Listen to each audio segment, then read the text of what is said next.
Okay, so now let's read Paddington and the Christmas Surprise.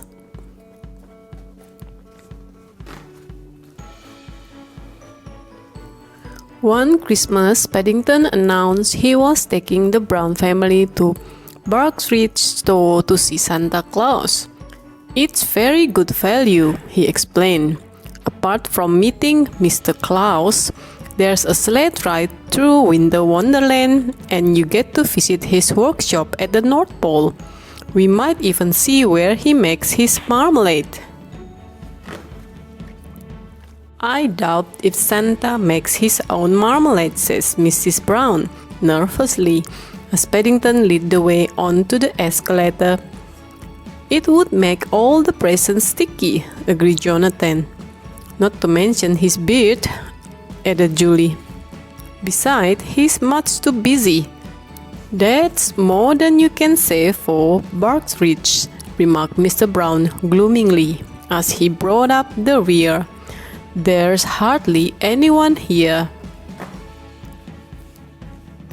There were two signs at the top of the escalator, one pointing to Santa Claus and one pointing to Winter Wonderland. I think I may visit Santa Claus first, announced Paddington, in case the sled gets stuck in the snow. He got down on his paws and knees in order to get a better look and make sure it wasn't too deep. Just then he looked up and saw a man staring down at him. "Are you a boy or a girl?" asked the store manager. "I am neither," said Paddington. "I am a bear."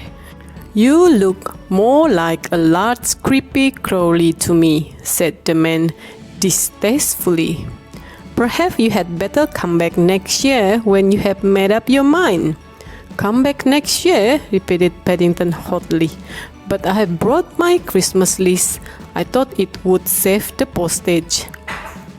The Browns were too far away to hear what was being said, but from the look on Paddington's face, they guessed something must be wrong. "Hurry up," called Mrs. Bird. "We are all ready to go." "Oh dear, Henry," said Mrs. Brown. "I do hope the sled ride is a success. Paddington's been saving his bun money for ages, and he'll be most upset if it doesn't live up to his expectations." As Paddington clambered aboard and they set off, Mr. Brown held up a leaflet. "Listen, everyone," he called. "First of all, we go past Santa's winter garden. I think I prefer Mrs. Bird's window box," said Paddington. Mr. Brown's exchanged anxiously glances. It didn't seem a very good start to the outing.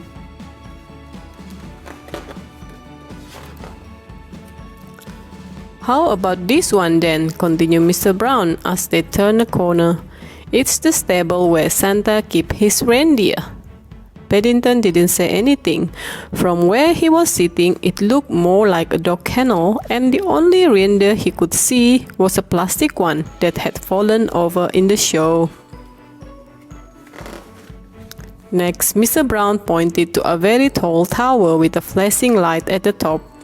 "That's the lighthouse at the North Pole," he said. "It's there to make sure Santa arrived back home safely and sound after he delivered all his presents." Paddington gave it a hard stare. "I think there must be a wire loose, Mr. Brown," he exclaimed. "The light keeps going on and off." "Lighthouses are supposed to flash," broke in Jonathan.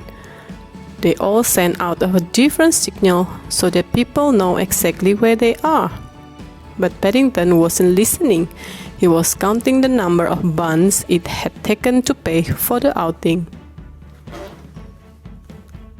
"Now, this might be more interesting." Mr. Brown tried to strike a cheerful note as they drew nearer to a big house, with a mechanical figure moving behind every window. "We are about to enter Santa's workshop."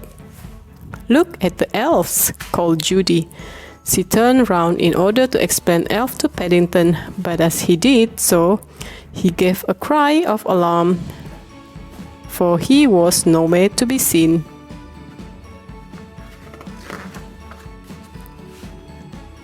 "Do something, Henry," cried Mrs. Brown when she saw what had happened. "Do something," repeated Mr. Brown. "What can I do?" from inside the middle of a workshop.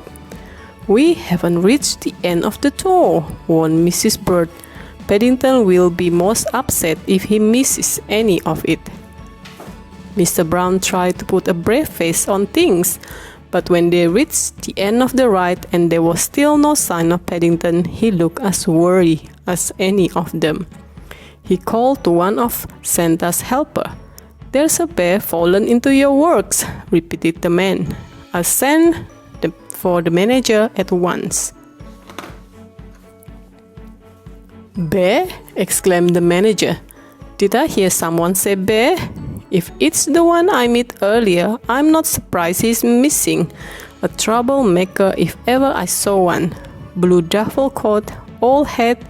I would recognize him anyway. Leave it to me, I will find him." "We are certainly not going until you have," warned Mrs. Bird. "And what's more, if I know that bear, he'll be wanting his money back." "No one has ever asked for their money back before," wailed the manager. "There's a first time for everything," said Mrs. Bird grimly.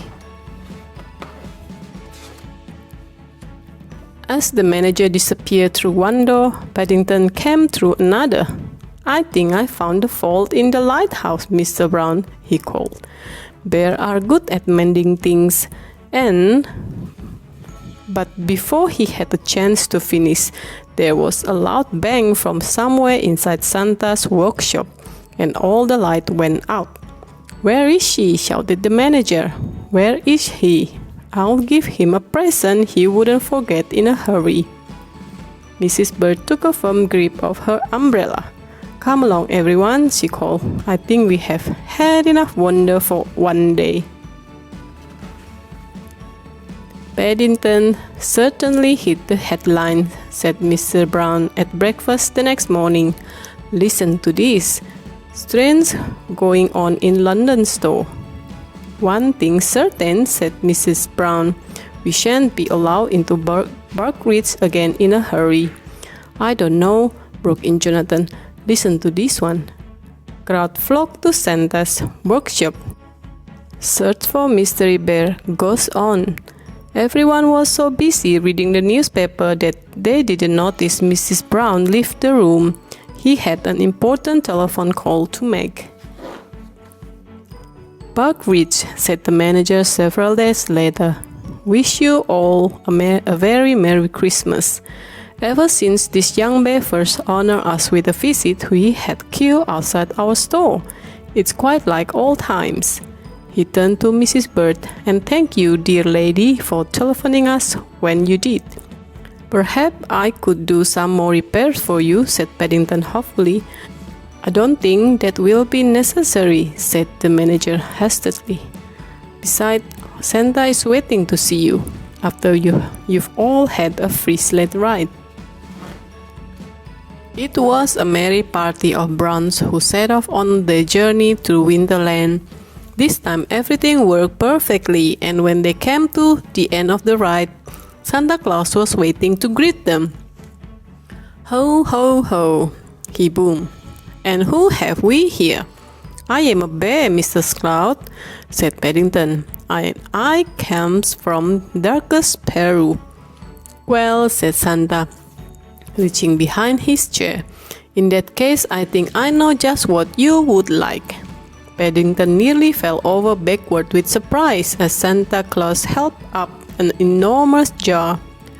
There was a label on the side that said "Homemade," and it was tied at the top with a big red bow.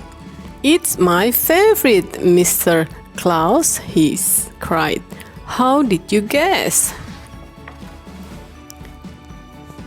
Mrs. Bird's face went pink as Santa gave her a knowing smile.